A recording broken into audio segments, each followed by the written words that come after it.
Halo Sobat Prak, ketemu lagi sama gue Patriot Ulul. Kali ini gue mau review kecil-kecilan aja sebuah film animasi dari Netflix yang baru banget tayang. Judulnya adalah Orion and the Dark.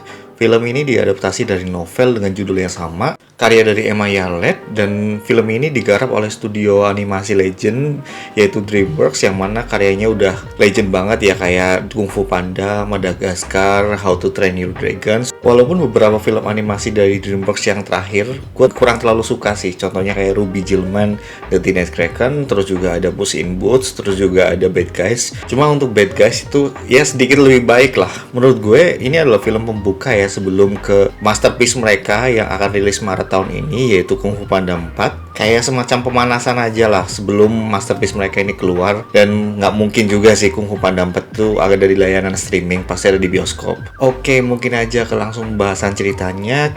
Film ini itu menceritakan tentang seorang anak bernama Orion, dimana anak ini adalah anak yang pemalu, overthinking, dan anak-anak tipikal korban bully lah kalau di sekolah. Dia punya satu isu ketakutan terhadap kegelapan, dimana sebelum tidur dia tuh suka teriak, suka parno, suka overthinking kalau sekelilingnya itu gelap.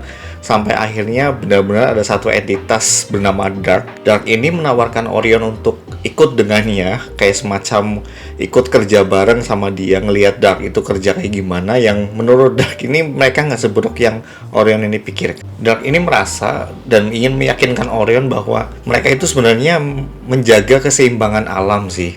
Dan to be honest, Dark itu di sini mengingatkan gue ke satu karakter Monster Inc. yang bernama Sally. Cuma di sini ya Dark kelihatan lebih hitam aja sih, karena emang dia juga namanya Dark.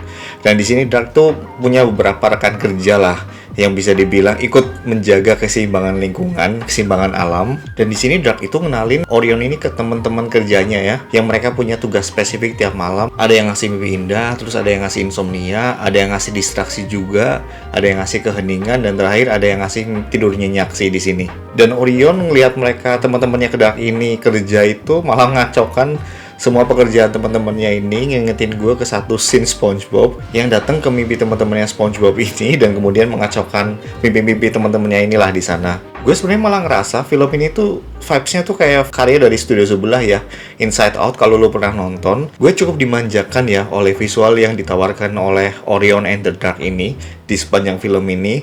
Memang nggak se-cheerful di Inside Out, tapi menurut gue visualnya masih cukup oke ya.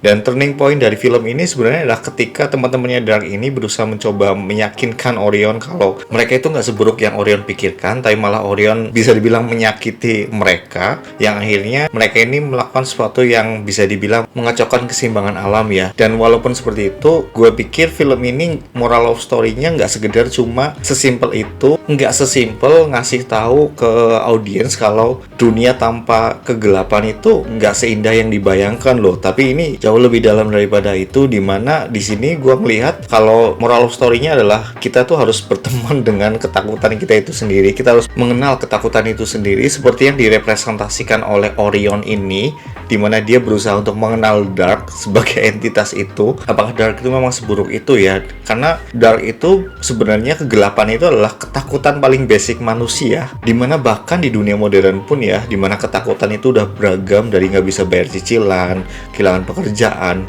kegelapan itu masih jadi ketakutan yang dirasakan semua orang. Dan sebenarnya kita tuh butuh ketakutan, dan kita tuh butuh masalah, dan ketakutan itulah bagian dari pendewasaan kita sebagai manusia gitu loh. Dan ada sebuah line dari Joe Rogan ya yang pernah gue dengar, kalau manusia itu justru lebih gampang berkarat, lebih cepat berkarat kalau mereka itu hidup tanpa melalui aktivitas-aktivitas problem solving ya, dimana ya memang kita butuh masalah juga untuk sebagai keseimbangan. Dan masalah itu adalah bagian dari keseimbangan hidup. Seperti di film ini tunjukkan gimana kalau kegelapan itu nggak ada, kalau malam itu nggak pernah datang.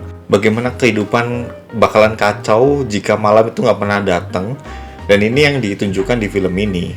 Ngingetin gue ya sebenarnya ke satu series legend berjudul Twilight Zone, dengan episode yang gue masih ingat, judulnya adalah A Nice Place to Visit, dimana episode tersebut sebenarnya menerangkan juga sama, mengingatkan tentang pentingnya itu keseimbangan hidup, bukan cuma hidup yang decent. Yang bikin gue kurang suka sama film ini sebenarnya adalah pengenalan karakter Dark ini ya ke si Orion ini, yang menurut gue ini terlalu kasar sih, terlalu singkat aja pengenalannya menurut gue, dimana itu cuma dikemas dalam satu scene yang menurut gue at least 2 atau 3 kali pertemuan lah baru si Orion ini bisa kenal atau bisa lihat Dark secara utuh sih. Dan juga ending dari film ini ya, 10 menit terakhirnya itu menurut gue juga kasar banget ya menurut gue, dimana dan sedikit memaksakan ya, dimana ada elemen perjalanan waktu yang menurut gue itu nggak perlu-perlu banget sih. Oke, mungkin kurang lebih segitu aja dari gue. Untuk skor gue kasih 6,5/10.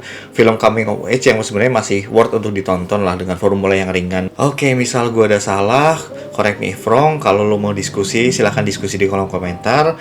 See you in the next movie review. Bye bye Sobat Part.